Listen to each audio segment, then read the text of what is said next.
Om Namah Shivaya. নমস্কার। আমাদের জীবনটা অনেকটা চলন্ত ট্রেনের মতো, তাই না? সবসময় আমরা কিছুর পেছনে ছুটছি, কখনো সাফল্যের জন্য, কখনো বা প্রিয় মানুষের জন্য। কিন্তু এই দৌড়ঝাঁপের মাঝে আমরা কি নিজেদের মনের খবর রাখি? আজ এমন এক রাতের কথা বলবো, যা শুধু উৎসব নয়, বরং নিজের ভেতরকার অন্ধকার সরিয়ে নতুন করে জেগে ওঠার রাত। হ্যাঁ, আজ বলবো সেই কথা, মহাশিবরাত্রি নিয়ে।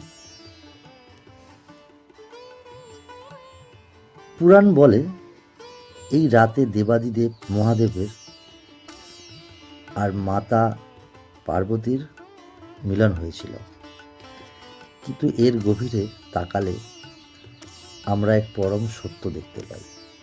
শিব মানেই তো লয় বা ধ্বংস, কিন্তু এই ধ্বংস মানে শেষ হয়ে যাওয়া নয়, বরং মনের ভেতরকার রাগ, হিংসা আর অহংকারকে পুড়িয়ে ছাই করে দিয়ে নতুন এক শুদ্ধ সত্তার জন্ম দেওয়া।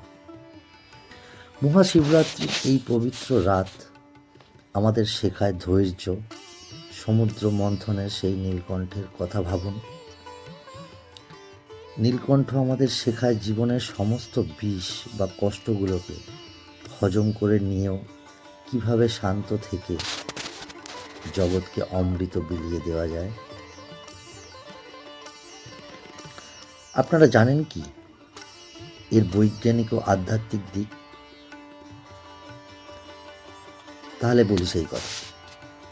কেন এই রাত জেগে থাকার কথা বলা হয়?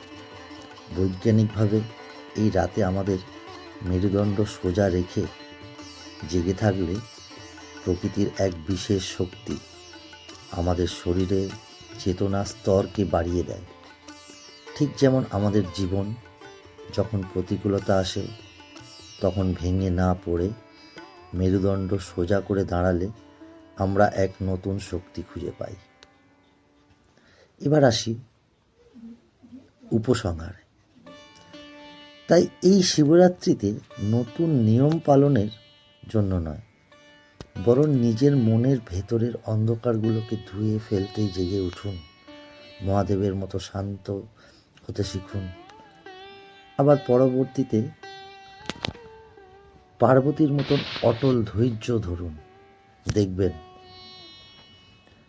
জীবনের এই গতি তখন এক সুন্দর গন্তব্যের দিকে এগিয়ে যাচ্ছে। সবাইকে মহাশিবরাত্রির অনেক শুভেচ্ছা। ভালো থাকুন, সুস্থ থাকুন, আর এই চ্যানেলটিকে সাবস্ক্রাইব করে পরবর্তী ভিডিওর দিকে নজর রাখুন। অনেক ধন্যবাদ। ভালো থাকবেন।